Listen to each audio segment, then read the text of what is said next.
এক সপ্তাহ রেডি করেন। হ্যাঁ, আমি বুধ বৃহস্পতিবার জয়েন করবো।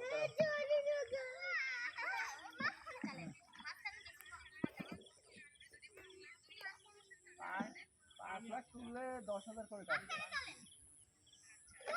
10,000 সামথিং কাটবে। আর আপনার ইন্টারেস্ট 9 ছিল, এখন 9.12 আসছে। 9.12% হবে। আর হচ্ছে প্রসেসিং চার্জ 1.5 এখন। আগে যদি নিতেন ওই সময় নিলে ভালো হতো। এখন তো যে বাজেটের পরে এরা এই যে প্রসেসিং চার্জ বাড়াই দিয়েছে বাংলাদেশ সরকার। হ্যাঁ হ্যাঁ, না ওই ইন্টারেস্ট আসবে, প্রসেসিং চার্জটা বাড়াইছে। ওটা শুধু 9 ছিল, 9.12% হবে। মানে 9.12